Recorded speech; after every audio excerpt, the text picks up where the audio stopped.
아들을 기다리시는 아버지, 아들을 기다리시는 아버지라는 제목으로 하나님 말씀 증거하겠습니다. 우리 누가복음 15장 말씀은 1절부터 10절까지 잃어버린 것에 대한 비유가 두 가지가 더 나옵니다.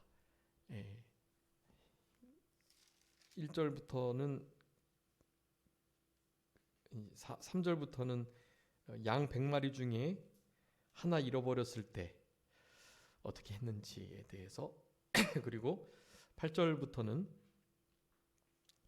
10드라크마가 있는데 그 중에 한 드라크마를 잃어버렸을 때 그 주인들이 어떻게 했는가에 대해서 말씀을 하고 있습니다.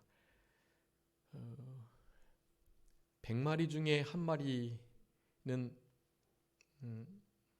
그래도 좀 괜찮겠죠? 근데 10개 중에 하나는 좀 더 아까울 수 있습니다. 오늘 본문 11절부터는 몇 아들 중에요? 두 아들 중에 한 아들을 잃었을 아버지를 말씀하고 있습니다. 그래서 사실은 예수님께서 의도적으로 이렇게 점층적으로 그 소중함이 더하다는 것을 말씀해 주고 계시고요.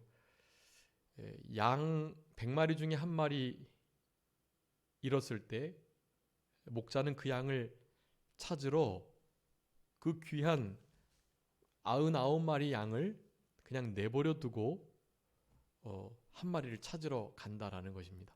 물론 완전히 방치해 두는 건 아니고요. 잘 99마리가 잘 안전하게 있을 수 있도록 조치를 취한 다음에 했겠죠, 당연히. 그리고 10드라크마는 그러니까 데나리온하고 거의 같은 단위거든요. 그러니까 노동자가 하루 일하는 일할 때 받는 품삯이에요. 뭐 한 지금으로 말하면 대충 한 10여만 원이라고 생각하면 돼요. 그런데 이제 10만 원 잃어버렸다고 온 집안 다 뭐 휩쓸고 다니진 않죠. 그래서 이 배경을 조금 살펴보면 이게 그 결혼 풍습 중에 이스라엘 풍습 중에 이방에서 넘어온 거긴 한데 은화를 이렇게 10개를 엮어가지고 머리에 이렇게 쓰는 특별히 결혼식을 할 때 그러니까 아주 기념이 되고 의미가 있는 드라크마 10개였던 거예요. 그래서 세메디라고 하는데 세메디 사실은 그 세메디의 10개의 드라크마 중에 하나가 도망간 거예요. 그러니까 그것은 아주 사실 소중하고 의미 있는 거죠. 그래서 그 한 드라크마를 찾고 온 친구들 동네 사람들을 불러 잔치한 거니까 10만 원짜리 드라크마 하나 찾고 거의 100만 원 정도 돈이 들어갈 일인데 그렇게 하는 거예요. 의미가 있으니까요. 그런데 이제 두 아들 중에 한 아들을 잃었다가 그 아들을 다시 찾으면 얼마나 더 귀하고 또 그것을 기다리는 잃은 것을 찾기 위한 기다림이 얼마나 더 깊고 심한지를 우리들에게 나타내 주고 계시는 것입니다. 양 한 마리도 그 중요한 의미 있는 동전 머리띠 그 관 중에 의미 있는 그 결혼을 나타내는 아주 소중한 건데 그 중에 하나 10개 중에 하나 잃어버린 것도 정말 마음에 걸리는데 두 아들 가운데 한 아들을 잃었을 때 그 잃어버린 아들을 기다리는 아버지의 그 기다림은 사실 상상할 수 없는 것입니다. 여러분 혹시 개구리 소년 아시나요? 개구리 소년? 네. 그거 사건 해결이 된 거죠? 안 됐나요? 누가 좀 밝혀진 것 같은데? 에? 시체는 찾았죠? 아, 하여간 누가 했는지도 아마 밝혀낼 수 아마 있을 건데 하여간 가까운 사람 소행이라고 그래요. 말을 들어보면 가까운 사람이래요. 시체는 다행히 발견됐고 근데 시체 발견된 지가 사실 얼마 안 됐거든요. 그 기간 동안에 이 개구리 소년 부모님들은요 자녀를 계속 기다린 거예요. 얼마나 마음 아프고 또 그 기다림의 시간은 사실은 무엇으로도 보상할 수 없는 일입니다. 독자라면 말할 것도 없지만 그래도 두 아들 중에 한 아들이니 다행인데 그래도 10손가락 깨물어 안 아픈 손가락이 없는 것처럼 10아들 중에 하나를 잃든 두 아들 중에 혹은 독자 중에 하나를 잃든 그 잃은 아픔은 같다고 하겠습니다. 여러분, 근데 이 아픔은 누구의 아픔을 지금 상징하는 거냐 하면 우리 아버지 하나님의 아픔을 상징하는 것입니다. 실제로 우리 하나님께서는 하나밖에 없는 독생자 예수님을 이 땅에 사람으로 보내신 거예요. 늘 말씀드리지만 신이 사람이 되는 일은 우리가 개미가 되는 것보다 훨씬 더 답답하고 사실은 불가능한 일이에요. 그거는 기적 중의 기적. 그것이 바로 우리 예수님의 성육신이십니다. 성육신하신 우리 예수님을 우리 사람은 오늘 영접하는 자에 대해서 오전에 배웠는데 하나님의 아들, 이 땅의 주인이신, 이 땅의 백성의 왕으로 진짜 주인 되신 그분이 이 땅에 오셨는데 영접지 않았다고 그랬어요. 영접지 않았다.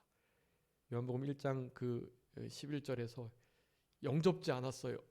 빛으로 오신 참된 진리이신 우리의 생명이요 우리의 영생이시요 또 유일한 우리의 구원자 되신 그분을 이들은 영접하지 않았고 자신들의 어두운 일이 더 즐거웠고 그 어두움의 일을 자기를 쾌락을 사랑하다 보니까 빛으로 나오기를 싫어했고 그래서 우리 예수님을 영접하지 않았어요. 배척하고 결국에는 잡아 죽였죠. 그리고 저주의 형벌과 같은 저주받은 자나 그렇게 죽게 되는 나무에 달리는 십자가에서 죽게 하시는 그런 일을 당하게 했던 것입니다. 여러분, 우리 하나님의 마음을 아버지 어머니의 마음으로 생각해 보시면 그나마 억만문제일 정도 이렇게 짐작해 보실 수 있을 거예요. 그런 은혜를 우리가 받은 자이고 현재 우리들은 지금 이제 아들이 이렇게 우리 예수님처럼 순종하고 진짜 눈에 넣어도 안 아플 아들인데 그 아들이 이렇게 죽게 되는 일과는 사실은 비교할 수는 없지만 그래도 탕자이고 허랑방탕하고 자기 멋대로 하려고 하고 아버지 부모님의 속을 썩게 했던 그 아들이라 할지라도 그 아들이 행방이 묘연하고 지금 어디서 어떻게 지내는지 알 수 없고 이런 일들이 계속되면 그거는 부모님이 정말 애가 타고 그 기다림이란 어떻게 형용할 수가 없는 거예요. 그런데 지금 그 마음을 나타내시면서 우리 아버지 하나님에 대하여 우리가 이렇게 생각해 보라고 교훈을 주고 계시는 것입니다. 여러분, 영적인 의미에서는 이게 아버지는 이제 우리 주님, 우리 하나님이시고요. 이 돌아온 둘째 아들은 돌아왔으니 다행인데 그렇게 집 나가버린 자기의 몫이라고 챙겨서 그것을 허랑방탕했던 그 참 철없고 또 부모님의 마음을 이해 못하고 그렇게 가슴을 아프게 하는 그런 이 탕자가 바로 우리 자신이다라는 것을 기억하셔야 되겠고요. 더 중요한 것은요. 이게 이제 돌아온 비유가 잃어버린 10드라크마 혹은 10드라크마 중 1드라크마 뭐 잃어버린 100마리 양 중에 1마리 양 그리고 집을 나가서 재산을 탕진하고 돌아온 탕자 사실 이 비유의 주체가 뭐 양이나 드라크마나 둘째 아들이라고 조명하기가 쉬운데요. 그것도 아주 중요한 일이긴 하지만 더 중요한 건 오늘 제목처럼 어떻게 하시는 하나님이시라고요? 아들을 기다리시는 아버지 하나님이시라는 것을 우리에게 나타내주고 계시는 거예요. 그래서 사실은 주인공은 100마리 중에 1마리를 찾아서 기뻐하여 그 양을 어깨에 메고 오는 목자, 그리고 그 10드라크마 중에 한 잃어버린 드라크마를 찾아서 정말 기뻐해가지고 사람들을 막 초대해서 함께 먹고 마시고 즐기고자 하는 그 여인. 네. 그리고 두 아들 중에 한 아들이 허랑방탕했지만 돌아오기를 계속해서 기다렸고 그 돌아온 아들을 만났던 아버지. 여러분, 여기에 더 중점을 두셔야 돼요. 그러니까 우리들이 이것을 교훈받으려면 아들을 기다리는 아버지와 같은 심정으로 살아가셔야 된다는 거예요.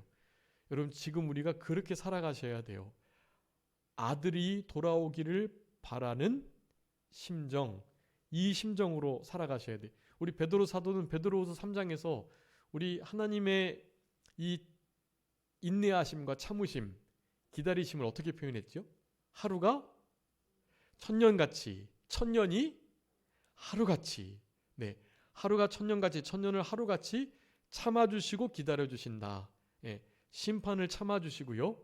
그리고 우리가 돌아오기를 인내해 주시는 거예요. 그건 두 가지가 조금 의미가 달라요. 근데 어쨌든 하루가 천년, 천년이 하루같이 기다려주시고 또한 참아주신다라는 사실이, 이런 하나님을 우리가 하나님의 자녀로서 본받아서 우리도 그렇게 살아가야 돼요.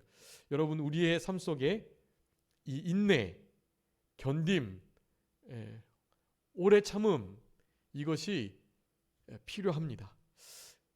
인내, 오래 참음, 견딤, 기다림, 이게 뭐죠? 이게 사랑이에요. 사랑.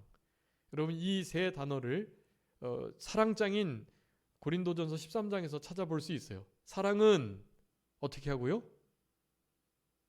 사랑은 오래 참고, 네, 사랑은 오래 참고로 시작해요.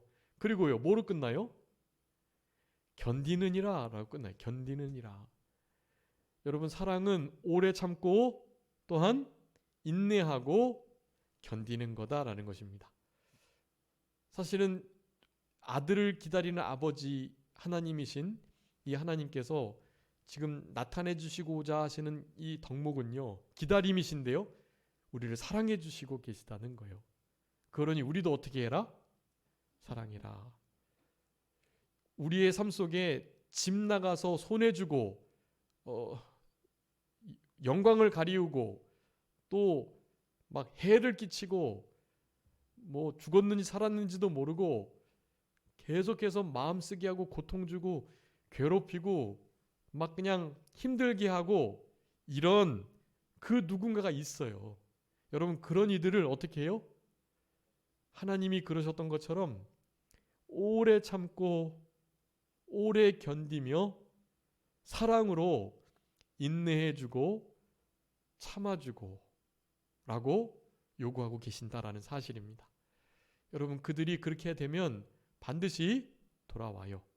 돌아오게 돼 있어요. 생각한단 말이에요. 아, 과연 내가 돌아가야 되겠다. 아버지의 아들로가 아니라 종으로 돌아가야 되겠다. 죄인이니까 돌아가야 되겠다. 여러분, 여기 아버지께로 돌아가기를 스스로 이렇게 생각하여 돌이켰다고 17절에 말해요. 스스로 돌이키기까지 기다려주는 게 중요해요. 스스로 돌이킬 때까지. 그래서 20절에는 일어나 아버지께로 돌아갔다, 그렇게 표현하거든요. 그런데 일어나는 일, 또 스스로 돌이키는 일, 스스로 돌이키려고 생각하는 일, 여러분, 이런 모든 것들이 사실은 그가 할 수 있는 게 아니에요. 아버지가 그만큼 기다려 주셨기 때문이긴 한데, 또한 기다려 주시면서 이 아버지는 계속 절대자에게 기도하신 거예요. 하나님, 저 녀석이 재산을 탕진하는 그런 큰 값비싼 대가를 지불하고서라도 아버지의 이 집이 얼마나 귀하고 소중한지를 알고 제발 돌아오게 해주십시오라고 누군가가, 아버지가 기도하신 거예요. 기도하시고 그 기도를 응답하셔서 하나님께서 사실 우리 둘째 아들의 그 흔히 돌아온 탕자라는 그 아들의 마음을 돌이키시는 역사가 있었기 때문에 스스로 돌아오려고 돌이키는 마음이 든 것입니다. 사실은 그런 기회를 우리가 만들어 줘야 된다라는 사실, 그것은 인내함으로. 여러분, 우리의 구원이 하나님의 오래 참으심에 있다는 베드로후서의 말씀을 우리가 기억하셔야 돼요. 우리가 뭐 잘해서 믿고 회개해서 우리가 구원받는 게 아니에요. 어떻게 해서요? 우리를 오래 참아주심, 그것이 바로 우리의 구원이 되었다라는 거예요. 여러분, 아들이 돌아오기를 목 놓아 기다리시는 아버지 하나님의 이 마음을 이해하는 것이 오늘 본문을 통해서 우리에게 요구하시는 가장 중요한 교리, 진리라고 할 수가 있겠습니다. 그래서 이 잃은 아들 되찾는 아버지의 마음을 나타내고 있는 비유. 여러분, 이 비유를 통해서 아버지의 마음을 이해하시고 이 마음을 가지시고 우리도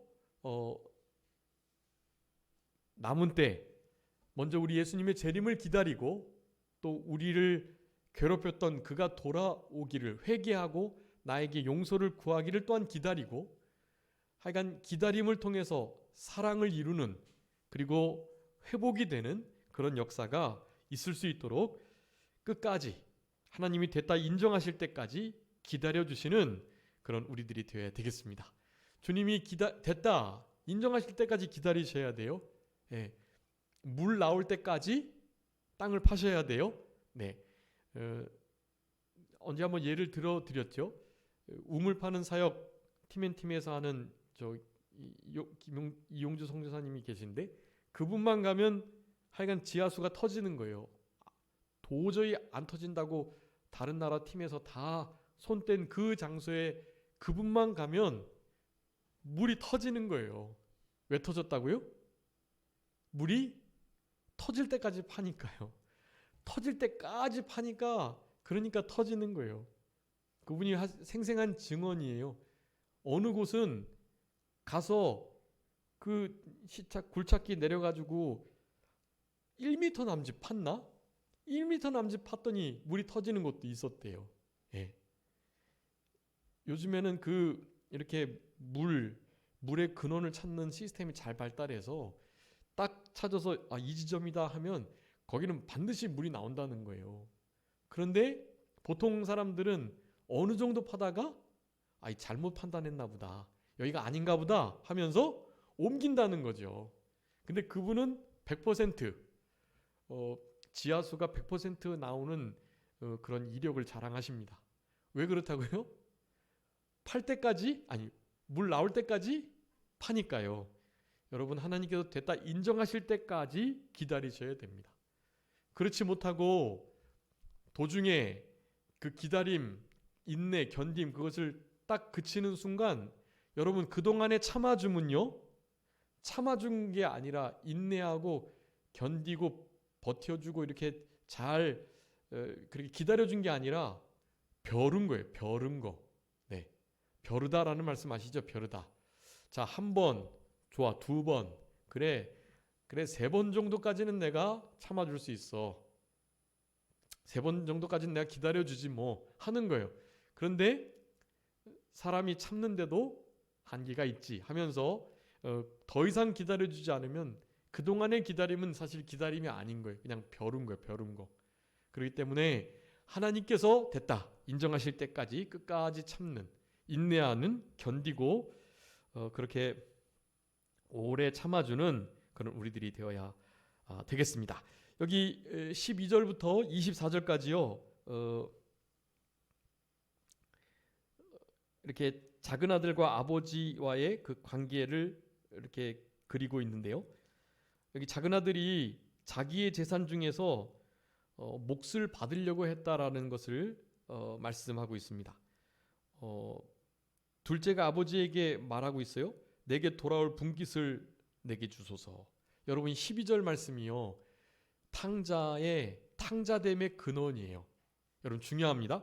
12절 한번 다 같이 읽어보겠습니다. 12절 시작. 그 둘째가 아버지에게 말하되 아버지여, 재산 중에서 내게 돌아올 분깃을 내게 주소서 하는지라. 아버지가 그 살림을 각각 나눠주었더니. 아멘. 여러분, 여기 내게 돌아올 분깃, 여러분 보통 장자에게는 2몫이 가고요, 차자에게는 그 두 몫의 반, 그러니까 원래 가야 될, 그러니까 아버지의 그 재산을요 3등분 해가지고요 3등분 중에서 두 몫을 3분의 2를 큰아들을 장자를 줘요. 그럼 나머지 3분의 1을 차자를 주는 거예요. 자, 근데 이것은 누가 세운 법이에요? 이거는 그냥 가족들이 세운 법이고, 그리고 그 지역의 통례, 관례가 그래요. 특별히 이스라엘 백성들은 그런 관례가 있었어요. 장자에게는 두 몫, 차자에게는 한 몫을 주는 거예요, 일반적으로. 그런데 아버지가 그 몫을 줘야 될 의무가 있나요, 없나요? 의무가 없어요. 의무가 결코 없는 거예요. 우리 탕자가 탕자됐던 이유는 바로 거기에 있어요. 아버지의 재산? 저거 내 거야. 장자 같으면 저 재산의 3분의 2 내 거야. 그런 마음을 갖는 것에서부터 이런 사단이 일어나게 된 것입니다. 여러분, 우리의 것이 있나요, 없나요? 여러분, 큰아들이 사실은 아버지를 잘 섬기긴 했는데, 여러분, 큰아들이 뭐 그렇게 한 번도 어긴 적이 없다 그랬는데 어떻게 사람이 어길 수 있는 없는 일이 없겠어요? 당연히 있죠. 어긴 것을 기억 못하는 것뿐이에요. 이 장자의 말을 들어보면 사실은 아버지의 마음을 그렇게 흡족하게 잘 순종했던 자가 아니라고 볼 수 있어요. 아버지의 마음을 이렇게 모르니까요. 뭐 기계적으로 사무적으로 이렇게 아버지의 명령을 따를 수는 있었겠지만 사실은 전혀 아버지의 마음을 이해하고 그 몫을 두 몫 받기에는 아주 부족한 장자라고 할 수가 있겠습니다. 여러분, 실제로 이 아들 비유에 대해서, 두 아들 비유에 대해서 한 부분이 더 나오는데요. 거기에 보면 장자보다 차자가 더 나은 상태에 있어요. 네. 장자는 장자니까 알겠어요. 순종은 한다고 말은 한다고요. 그런데 실제로 하지 않았고, 도리어 차자는 자기 멋대로 생각대로 하기 싫다고 안 할 거예요 라고 말해놓고 나중에 아버지의 마음을 생각하면서 그래도 해야 되겠다 하면서 그 말씀을 순종했다는 비유가 있단 말이죠. 사실은 어떻게 보면 이 둘째 아들이 훨씬 더 아버지를 이해하고 마음을 위하였던 아들일 수 있다는 것을 우리는 생각해 봐야 되겠습니다. 그거 한번 읽어볼까요? 마태복음 21장 우리 28절부터 31절 여러분 한번 다 찾아서 읽어볼까요? 마태복음 21장 28절부터 31절. 여기에 우리는 맏아들 둘째 아들과 같이 되면 안 되고 이 두 아들을 합쳐놓은 아들이 되어야 됩니다. 네, 한번 마태복음 21장 28절부터 31절 다 같이 읽겠습니다. 시작. 그러나 너희 생각에는 어떠하냐?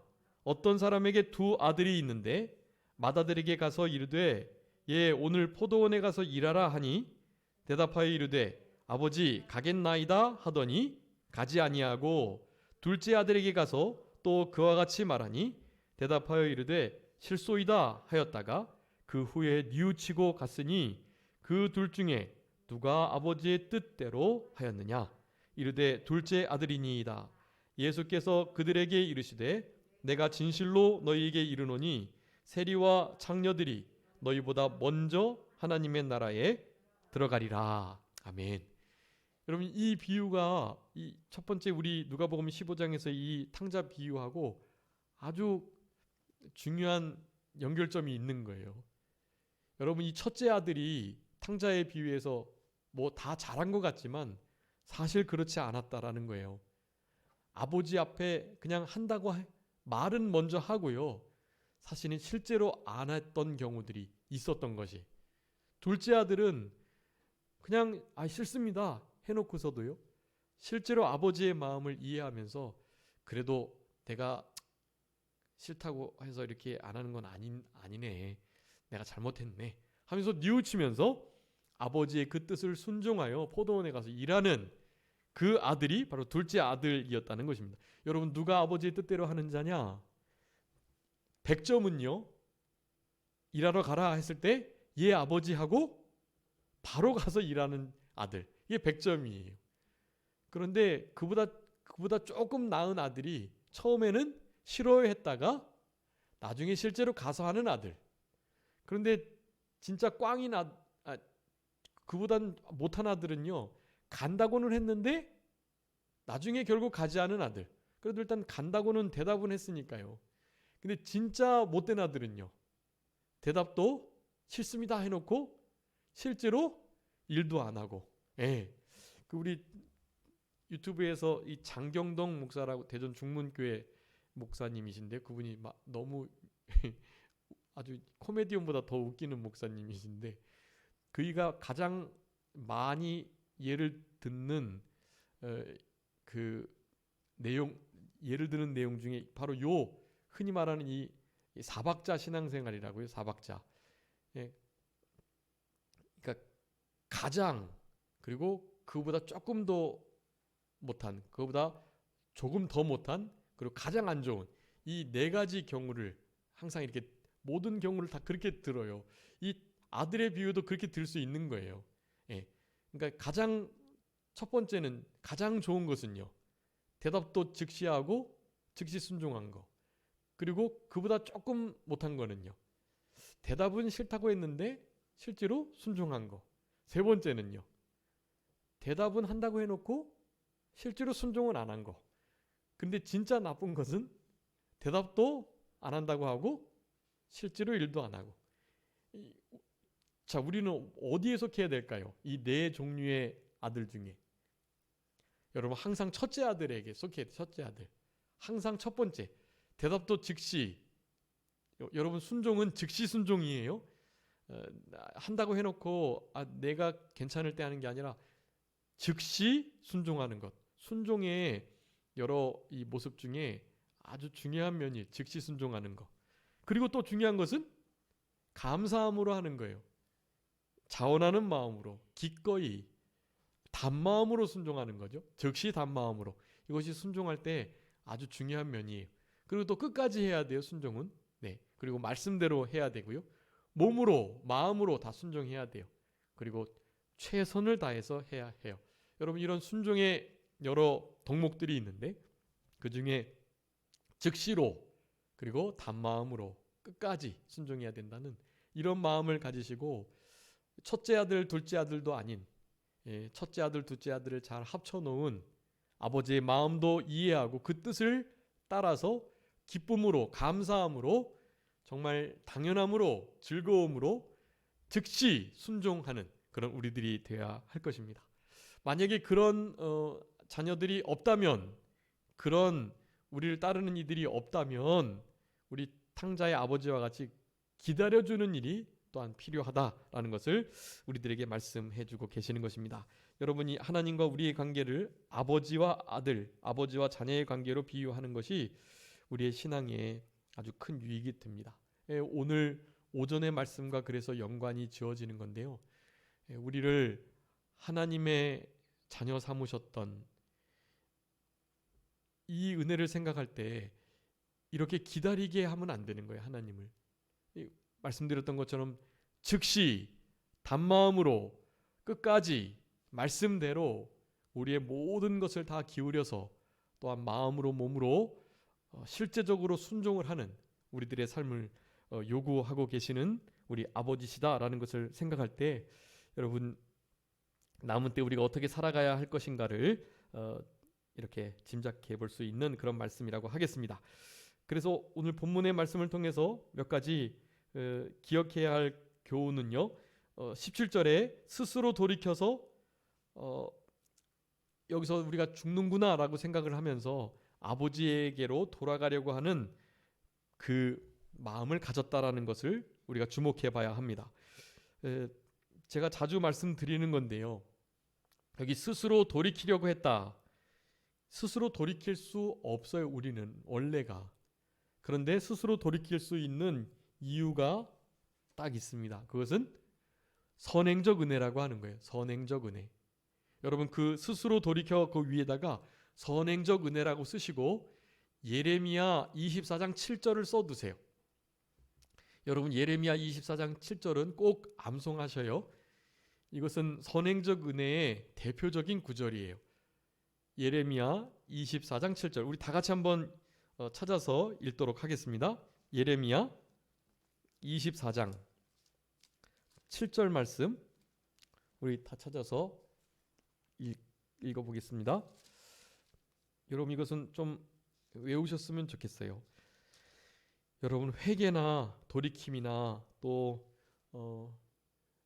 은혜 받는 일이나 하여간 우리 신앙생활에 필요한 이 모든 일, 기도하는 일이나 여러분 모든 일에 이 예레미야 24장 7절의 말씀을 꼭 생각하시면서 그렇게 하셔야 합니다. 바로 선행적 은혜라는 거예요. 한번 다 같이 읽겠습니다. 시작. 내가 여호와인 줄 아는 마음을 그들에게 주어서 그들이 전심으로 내게 돌아오게 하리니 그들은 내 백성이 되겠고 나는 그들의 하나님이 되리라. 아멘. 여러분 중요합니다. 여기 나는 그들의 하나님이 되고 그들은 내 백성이 되겠다. 여러분 이것이요 우리를 자녀 삼아 주시고 우리를 통하여서 하나님께서 아바 아버지라 일컬음을 받기를 원하셨다라는 의미예요.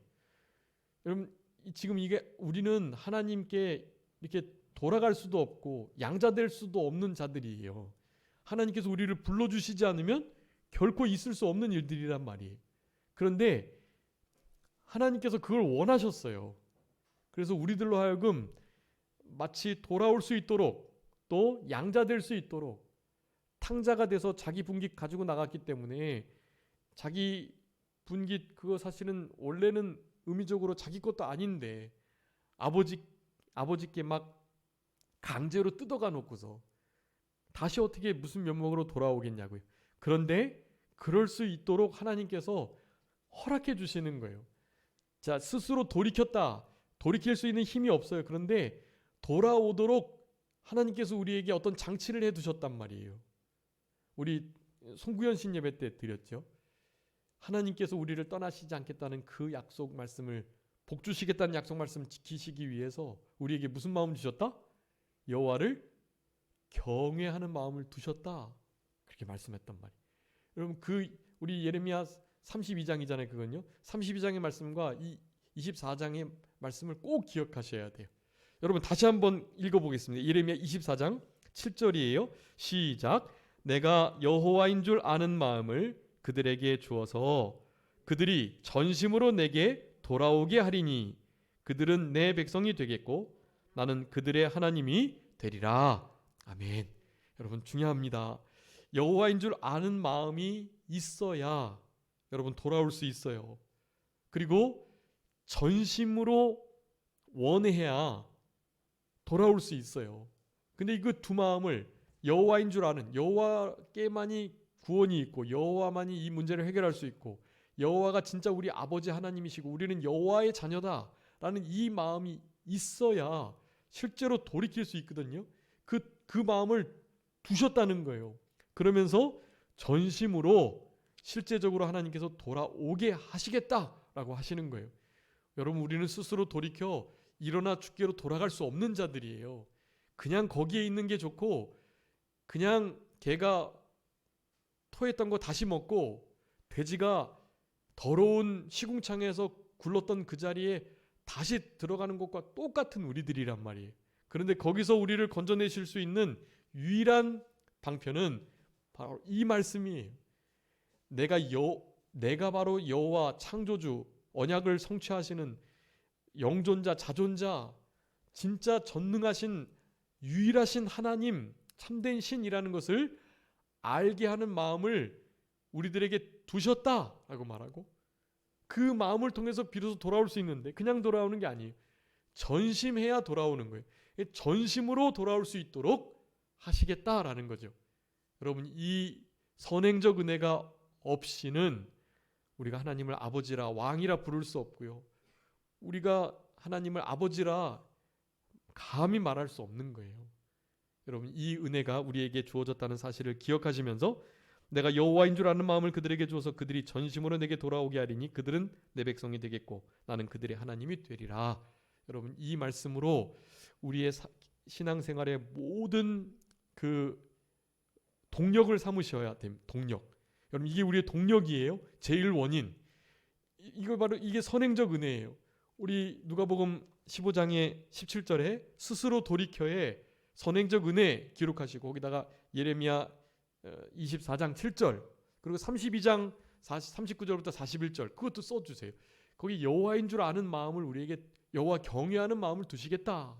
그래서 나로 떠나지 않도록 그들이 나를 떠나지 않도록 하시겠다 그렇게 약속하셨잖아요. 여러분 이건 정말 위대한 진짜 복되는 말씀이에요. 그래서 우리에게 기쁨으로 복 주시겠다. 예. 아주 전심으로 마음을 다 기울여서 너희들을 심겠다라고 약속하셨던 우리 하나님의 이 열심이 우리로 하여금 이와 같은 큰 은혜를 얻게 한다라는 것입니다. 그런데 이 둘째 아들도 그렇고 사실은 첫째 아들이 더 문제예요. 첫째 아들은 자기가 아버지 뭐 어긴 적도 없고 다 잘했다고 말하는 거예요. 그러면서 아들이 돌아와서 그것을 기뻐하는 아버지를 향하여 막 대들고서 화를 내는 거예요. 분을 내는 거예요. 그게 분을 낼 상황이냐고요. 물론 야구르겠죠. 자기 목 다 가져가지고 더 크게 번성시키지는 못할 망정 다 탕진하고 돌아와가지고는 아버지가 그를 위해서 저렇게 잔치하고 있으니까요. 그런데 그건 자기 자신을 몰라서 그래요. 자기는 당연히 대접받을 수 있을 자인 것으로 생각했다라는 것입니다. 나는 적어도 저렇게는 안 했어. 예, 여러분 그 상태가 되느니 차라리 탕자의 위치에 가는 게 나아요. 그냥 한 번도 어긴 적이 없습니다라고 말을 해놓고선 아버지의 마음을 이해하지 못하고서 아버지를 사무적으로 대하고 그냥 나중에 아버지 저 재산을 나머지는 이제 내가 다 가져갈 거니까 하는 생각을 가지고 있는 것보다 차라리 탕자가 돼서 진짜 낮은 마음을 가지고 아버지의 그 은혜를 진짜 깨닫고 돌아오는 게 훨씬 나은 거예요. 차라리 범죄하고 낮아진 마음이 더 나아요. 범죄는 하나도 안 하고 다른 사람 정죄나 하고 다른 사람 용서하는 것을 분하게 여기는 거 그건 진짜 하나님 앞에서 하나님이 기뻐하시는 마음이 아니라는 사실입니다. 여러분 이것을 기억하면서 이 구절 말씀을 생각하셔야 돼요. 바로 고린도전서 15장 10절입니다. 이것도 중요한 말씀이니까 아마 암송하시는 우리 성도님들 계시겠지만 한번 읽어보겠습니다. 고린도전서 15장 10절 다 찾아주세요. 한번 다 같이 읽겠습니다. 이 말씀도 암송하시면 좋아요. 아까 예레미야 24장 7절 말씀하고요. 고린도전서 15장 10절 말씀 이 말씀을 깨닫지 못하여서 우리 첫째 아들은 그렇게 아버지의 마음을 아프게 했던 것입니다. 다 같이 읽겠습니다. 시작. 그러나 내가 나된 것은 하나님의 은혜로 된 것이니 내게 주신 그의 은혜가 헛되지 아니하여 내가 모든 사도보다 더 많이 수고하였으나 내가 한 것이 아니요 오직 나와 함께 하신 하나님의 은혜로라. 아멘. 여러분 하나님의 은혜로라. 나의 나된 것은 내가 한 것이 아니라 나와 함께 하신 하나님의 그 은혜가 나를 이렇게 이끌었다라는 것이. 여러분 탕자의 형님이 이것을 알았다면 탕자를 그렇게 매몰차게 그리고 탕자를 그렇게 사랑으로 대하는 아버지에게 그렇게 분노할 수 없었을 거예요. 근데 그렇지 못했던 거예요. 자기가 이 모든 것을 한 줄로 알고 자기가 누려도 될 만한 자격이 있는 자인 줄 알고 생활하니 이렇게 반응하는 거예요. 여러분 우리는 결코 이런 우를 범해서는 안 되겠습니다. 탕자의 탕자됨 그것은 자기의 부패성을 따라 욕심대로 갔기 때문에 그렇게 된 거고요. 아버지의 눈을 피해서 욕심대로 살고 싶다 했으니까 그렇게 된 거고요. 장자됨은 어떤 거예요? 이것은 자기의 공로, 자기의 의를 내세우는 태도입니다. 나의 나된 것이 은혜인데 그것을 은혜인 줄 모르고 나중에 탕자가 그렇게 생각할지도 몰라요. 내가 스스로 돌이켰다. 내가 일어나서 내가 수치를 무릅쓰고 아버지께 왔어. 자기의 회개가 또한 자기의 의가 될 수 있단 말이에요. 그런 것 조심해야 하고요.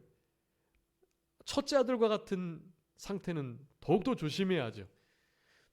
나중에 내가 돌이켰다, 내가 돌아왔다라고 말을 하게 되는 경우도 있어요. 그렇지만 자기가 얼마나 잘못한 게 있으니까 그 잘못한 것을 생각할 때 상쇄는 돼요. 상쇄가 되는 거예요. 당연히 내가 돌이켰다고 생각할 수도 없는 진짜 겸손한 마음을 갖는 것이 중요하죠. 그래서 맏아들과 작은 아들과의 이 아버지의 관계를 통해서 우리는 그 두 가지 중요한 진리를 배울 수 있습니다. 내가 돌아간 게 아니다. 스스로 돌이킨 게 아니다. 어떻게 하셨다고요? 하나님께서 여호와인 줄 아는 마음을 주셔서 전심으로 돌이켜 돌아오게 하셨다. 예. 주님께서 나를 돌이키시면 우리가 돌아가겠나이다. 예레미야 애가 5장 3장에서 말하는 그 말씀이에요. 다 같은 일맥상통하는 말씀들이에요. 여러분, 우리가 돌이키고 회개하고 또 기도하고 선행하고 성경 읽고 이런 모든 일들은 내가 주일 지키고 내가 잘했다가 아니라 그렇게 하게 하시는 하나님의 은혜가 있었다. 선행적 은혜가 있었다라는 것을 기억하고, 또 이 첫째 아들의 경우에서는 당연히 내게 일어난 모든 것은 다 하나님의 은혜로 된 것임을, 그것은 선행적 은혜가 아니라요, 일상 속에서 나와 함께 하셨던 은혜인 거예요. 일상 속에서 내가 아주 평범하고 지극히 작은 일들도 우리 하나님께서 은혜로 하게 해주셔야만 된다라는 것. 여러분, 이것을 기억할 때 나의 공로, 나의 의가 세워지지 않아요. 내가 죄에서 회개하여 돌이키는 것뿐만 아니라 내가 잘한 것, 내가 실제로 순종한 것조차도 그것을 그렇게 하실 수 있도록 하나님께서 은혜 주셔야만 한다라는 것. 여러분, 이것을 오늘 본문을 통해서 우리에게 분명하게 교훈해주고 계시는 것입니다. 아주 중요한 거예요. 내가 잘한 것도 혹은 잘못한 것을 회개한 것도 다 무엇이다? 하나님의 은혜이다. 선행적 은혜이다 라는 것을 기억하고, 우리는 잘해도 혹은 못했다가 회개한 것도 하나님의 은혜로 된 것이니 우리는 그 은혜에 감격하면서 그 은혜를 무엇으로 보답할까 하면서 남은 때를 살아가는 것이 중요하다고 하겠습니다. 그 마음을 가지고 이 아버지 하나님의 마음으로 살아가셔야 돼요. 여러분, 그 두 가지, 내가 잘한 것도, 내가 혹시 잘못했다가 회개한 것도 하나님의 은혜니, 내가 나의 나던 것은 다 진짜 하나님의 은혜뿐이니까 나에게 혹시 잘못하는 그들도, 심지어 원수까지도 어떻게 해요? 참아주고 인내해주고 기다려주고 견뎌주라. 그게 바로 사랑이니까요. 여러분, 우리로 하여금 사랑의 삶을 살아가도록 우리를 권고해주고 계시는 우리 하나님이신 것을 오늘 본문을 통해서 우리가 기억해야 되겠습니다. 결국에는 여기 아버지와 이 두 아들과의 관계 속에서 우리 하나님께서 화평케 하시는 역사로 일하셨겠죠. 그래서 결국 아들도, 또 큰아들도 작은아들도 아마 화목하게 잘 살았을 거예요. 이 사건 이후로요.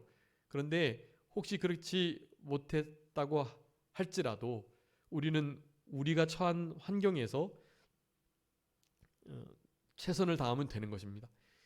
돌아온 탕자의 입장이시라면 회개하고 돌이킨 것이 선행적 은혜였다라는 것, 그리고 첫째 아들의 입장이셨다면 둘째 아들이 이런 경우를 당했을 때에도 우리는 본문처럼 반응하지 않고 진짜 자기 동생을 반겨주고 자기 동생을 그렇게 애타게 기다렸던 아버지를 위로하며 그 아버지와 함께 기쁨을 나눌 수 있는 그런 우리들이 되어야 하는 것이에요. 여러분, 다른 사람들이 진짜 슬퍼할 때 함께 울어주는 것 중요하고요. 그들이 진짜 기쁠 때는 함께 진심으로 기뻐해 주는 것이 필요합니다. 그런데 그 둘 중에 어느 게 더 어렵다고요?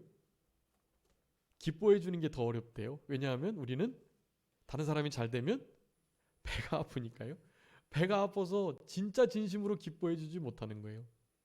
탕자가 돌아온 게 얼마나 기뻐할 일인데 배가 아프니까, 나는 저런 대접 못 받아봤는데 배가 아픈 거예요. 그래서 기뻐해 주질 못해요. 슬퍼해 주는 건 사실은 동정심을 가지고 좀 이렇게 하대하면서 뭔가 좀 내가 해주는 것처럼 하면서 뭐 좀 울어줄 수 있어요. 좀 슬퍼해 주는 척하면서. 근데 그것보다는 실제로 기쁨에 정말 동참해 주는 게 필요합니다. 물론 전심으로 함께 울어주는 것이 또한 필요하고요. 그래서 우리는 그런 자들이 될 수 있도록 우리의 신앙의 다른 박제를 힘써 경주하는 우리 모두가 되었으면 좋겠습니다. 잠깐 기도하겠습니다. 살아계신 우리 아버지 하나님 감사합니다. 아들을 기다리시는 아버지의 마음을 우리 하나님의 마음으로 우리들에게 교훈하여 주신 은혜를 감사합니다. 아직도 상거가 먼데 정말 형편없는 몰골로 터벅터벅 걸어오는 그 아들을 버선발로 나가서 안아주고 가장 좋은 옷을 입히고 좋은 가락지를 채우며 신을 신기고 그렇게 모든 것을 원상복귀하고 회복시켜 주셨던 우리 하나님 아버지의 마음을 이해하며 스스로 돌이켜 회개하는 일도 선행적 은혜가 있어야 함을, 첫째 아들처럼 모든 일들을 잘 순종하고 감당하는 그 모든 것도 하나님의 은혜로 된 것임을 우리가 기억하면서 우리가 실제로 우리의 삶 속에 우는 자들로 함께 울고 기뻐하는 자들로 진심으로 기뻐해 줄 수 있는 그 복된 화평을 이루는 참된 신앙의 삶을 잘 살아가는 우리 모두가 되게 하셔서 다른 사람들로부터 과연 하나님의 자녀이다 라는 일컬음을 받을 수 있는 우리의 남은 생애가 되게 하여 주시옵소서. 오늘 거룩한 주의 날 남은 시간도 하나님 앞에 온전히 드릴 수 있도록 주님 도우시기를 간절히 바라옵고 모든 것 주님께 맡기오며 살아계신 예수 그리스도의 이름으로 기도 올리옵나이다. 아멘.